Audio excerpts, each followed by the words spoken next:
고요. 다음 종목 또 가보겠습니다. 자, 이번에는 유튜브 통해서 들어온 종목이죠.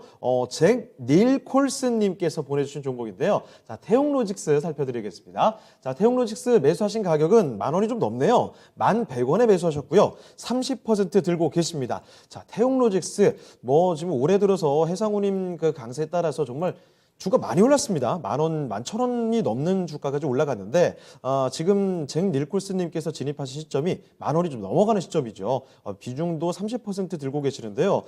최근 들어서는 계속해서 좀 조정을 받고 있는 모습입니다. 현재 9,000원을 조금 넘어서는 수준 9,090원까지 왔는데요. 자, 그러면 태용로직스 이제는 좀 어떻게 다시 한번 주가 상승이 나와줄 수 있을지 한번 알아보도록 하죠.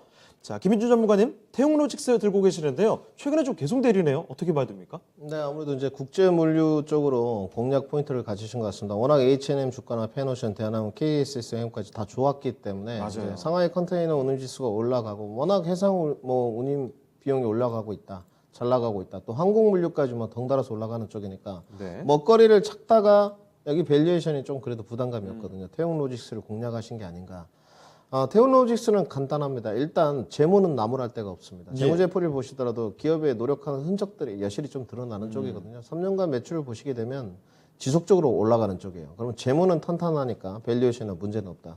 실적이 화답을 하고 있는 쪽이죠. 네. 시청자님 답답한 게 나름대로 제가 봤을 때는 기술적인 것도 좀 급한 마음은 있었어요. 차트 모습 좀 보셔야 될 것 같은데 11,000원에 사셨으니까 다음부터는 이제 이렇게 매매를 좀 임하시면 안 될 것 같고요. 그래도 내가 이 종목 매매를 할 때 해운은 지수가 올라가고 매출 계속 증가하고 실적 잘 나오고 밸류 부담 없으니 한번 사보자. 딱 접근 포인트가 이거거든요. 네. 근데 주가라는 것이 이제 올라갈 때 되면 이제 추세라고 할 때 추세가 딱 터졌을 때 상승 파동으로 가다가 좀 꺾이는 가격 조정이나 기간 조정 국면이 나오는 시점을 예측하기는 솔직히 어렵거든요. 네. 결국은 그렇게 되면 이제 상승 파동이 좀 시작되는 초입부에 선치를 좀 먼저 해야 되는데 선치를 하게 되면 좀 이제 기다림이 괴로운 쪽이죠. 그렇죠. 2달, 3달 언제 갈지 모르는 쪽이고. 근데 저는 항상 선치를 해야 된다고 말씀드리는 이유가 자기 종목이 이제 공략 포인트를 잡으셨을 때 확신이 있다면 선치를 하셔야죠.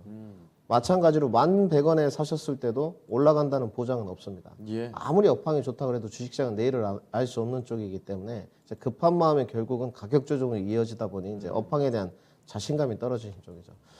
제가 봤을 때는 일단 가장 안 좋은 쪽부터 말씀을 드리면 네. 이제 H&M은 이제 구현대상선이죠. 대장주로 봐야 될 것 같은데 여기는 제가 봤을 때는 이제 좀 고점인 것 같아요. 솔직하게 말해서 매각 이슈가 이미 나왔고 산업은행장에 이제 2배 주가를 맡길 수는 없다. 네. 지금 H&M 주가를 보시게 되면 산업은행이 5,000원이거든요. 전환수채가 주식 전환을 해서 이동걸 산업은행장으로 알고 있는데 이것을 이제 팔지 않으면 배임 행위와 가깝다 이런 네. 언급도 하셨거든요.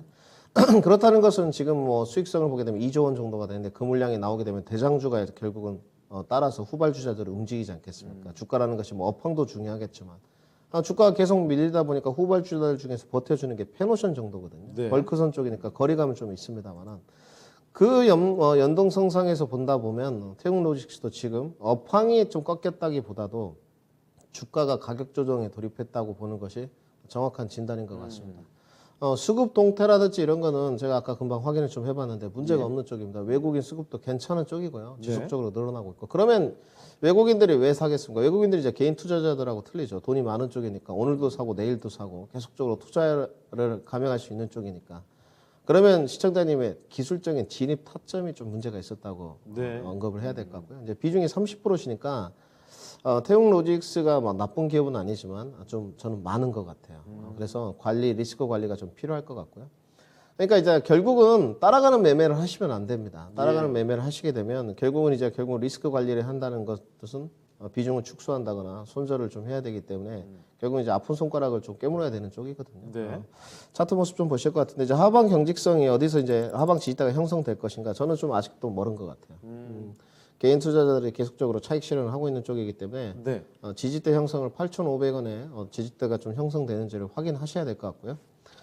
지금 9,000원대를 달리고 있는데 이제 아마 고민이 상당히 되실 거예요. 이거 팔자니 좀 갈 것 같고. 그렇죠. 갑자기 또 치고 올라갈 수도 네, 있잖아요. 그렇죠. 이거 또 좀 떨어지자니 밑에 아직 하방 지지대를 못 찍은 것 같고 어느 정도 비중 축소를 하시는 게 좀 답일 것 같고요. 지금 네. 30% 많습니다. 그래서 전략적으로 내일 정도의 리바운드가 좀 나오면 제가 봤을 때는 9,300원 정도까지 붙을 것 같거든요. 그때 비중을 한 10% 정도 덜어내시고 거의 10,000원 언저리가 단가시니까 뭐 부담 없습니다. 7, 8%는 어느 종목을 사더라도 단시간 내에 만회할 수 있기 때문에 10% 정도 덜어내시고 제가 봤을 때 이 종목으로 이제 기대 수익률이 높진 않습니다. 그러니까 예. PBR이 낮고 PR이 낮다고 해서 무조건 기준 가치가 똑같지는 않거든요. 예. 제가 봤을 때 이미 프리미엄도 받고 있기 때문에 PR 기준으로 좀 말씀을 드리게 되면 지금 이제 8배 정도를 받고 있거든요. 제가 봤을 때는 10배까지 무리수입니다. 많이 줘봤자 9배 정도. 그러면 반등 가격을 계산했을 때 11,000원 언저리 정도 같아요. 12,000원 예. 정도나. 그렇기 때문에 10% 정도 철수를 하시고 손절가도 같이 드리겠습니다. 손절가는 8,500원 종가 기준으로 채우시고요. 리바운드 시에 11,000원에 전량 매도 의견 드리도록 하겠습니다. 네, 알겠습니다.